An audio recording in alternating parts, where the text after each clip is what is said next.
सिंध जी तारीख़ ते ॻाल्हि ॿोल जे सिलसिले में और सिंधी अवां दोस्तनि साथियुनि भाउरनि ऐं भेनरुनि सां मुखातिबु आहियां। अवां सभिनी खे मुंहिंजे तरफ़ां सलाम।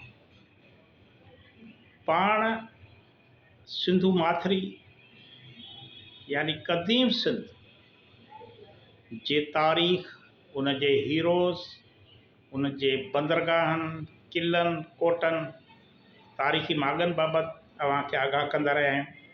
पंहिंजी कोशिशि आहे त सिंध जी सही सची ऐं सरबस्ती तारीख़ अवां अॻियां पेश कयूं। छाजे करे जो धारियनि तारीख़ न विसनि सिंध जी तारीख़ सां वॾियूं वेसागातियूं कयूं।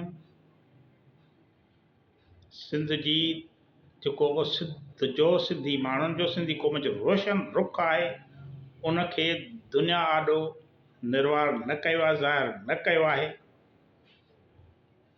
सिंध जे माण्हुनि साइंस, रियाज़ी, इल्म ऐं फ़न जे हवाले सां दुनिया खे जेकी कुझु ॾिनो आहे, उहो सभु अवाम खां ओझर रखियो वियो आहे। हितां हिकु अहम किरदारु आहे, पाण उन बाबति ॻाल्हाईंदासीं। ही जेकी बि ॻाल्हायां पियो, ॻाल्हि ॿोल कयां पियो, ही सभु मूं वटि लिखत जे सूरत में मौजूदु आहे। मुंहिंजा किताब आहिनि जेके मूं लिखिया आहिनि, तहक़ीक़ी किताब आहिनि। हिकु हिकु शइ जो, हिकु हिकु ॻाल्हि जो, हिकु हिकु दावा जो रेफरेंस मौजूदु आहे। इहे किताब अवां दुनिया जे मुख़्तलिफ़ वेबसाइटुनि ते वञी सिंधी, अंग्रेज़ी, उर्दू में पढ़ी सघो था। तव्हांखे को शक शुबो किथे थिए, का ॻाल्हि सम्झ में न अचे या सम्झो त इहा का लबाड़बाज़ी आहे, उहे किताब रेफर कयो। त पाण अॼु जंहिं किरदार बाबति ॻाल्हाईंदासीं, उहो साइंस जो बानीकार, रियाज़ी जो बानीकार, हिसाब किताब, ब्रह्म गुप्ता केरु, हुन दुनिया खे छा ॾिनो, हिन ते मूं पहिरियां बि ॻाल्हायो आहे। अॼु वधीक उन ते हीअ पंहिंजी ॻाल्हि ॿोल आहे।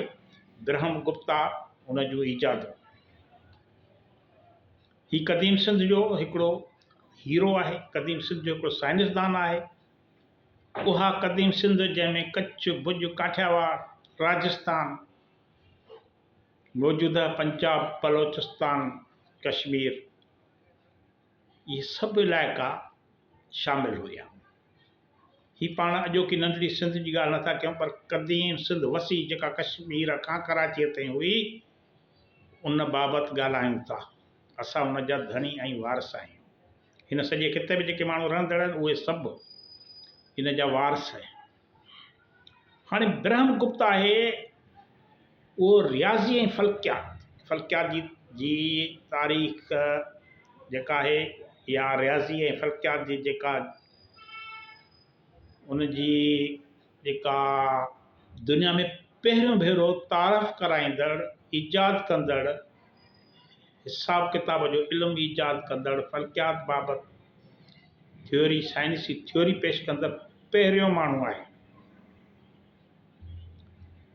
हिन न सिर्फ़ु दुनिया खे नवां नज़रिया ॾिना, पर रियाज़ीअ जे बुनियादी उसूलनि खे नए सिर तरतीब ॾिनो।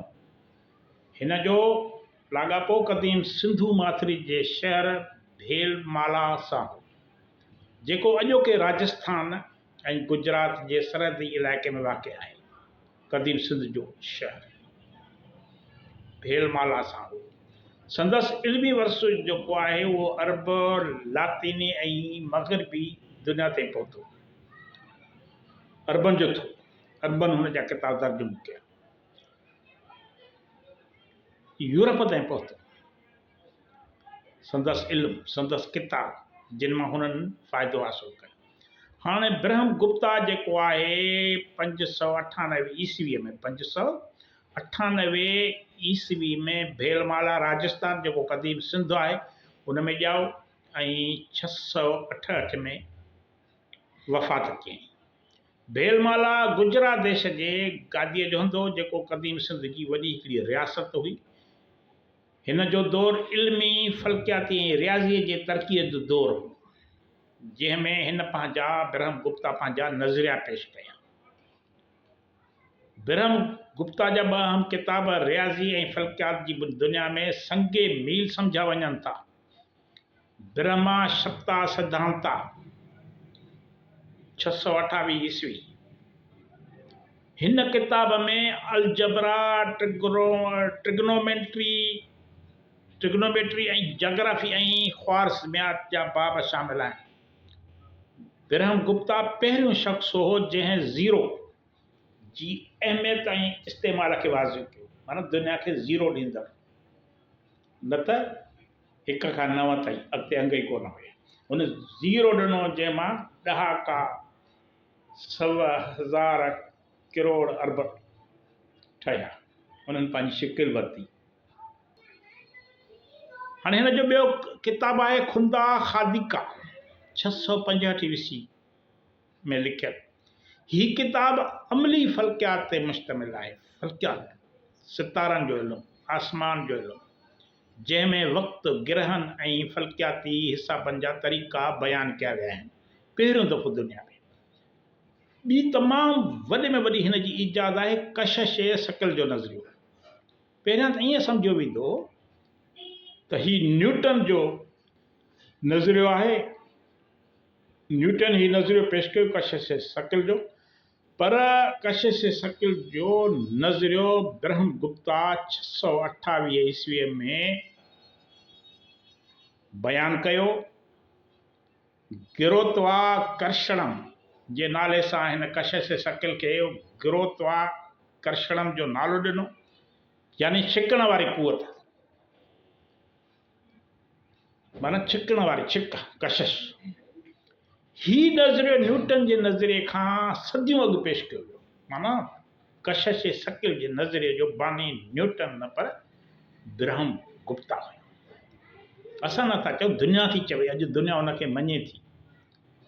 ब्रह्म गुप्ता जे किताब ब्रह्मा सप्ता सिद्धांता खे अरब रियाज़ीदान अल ख्वारिज़मी अरबीअ में तर्जुमो कयो, जंहिंजो नालो अल सिंध अल हिंद रखियो वियो, सिंध हिंद। इन तर्जुमे मां यूरोप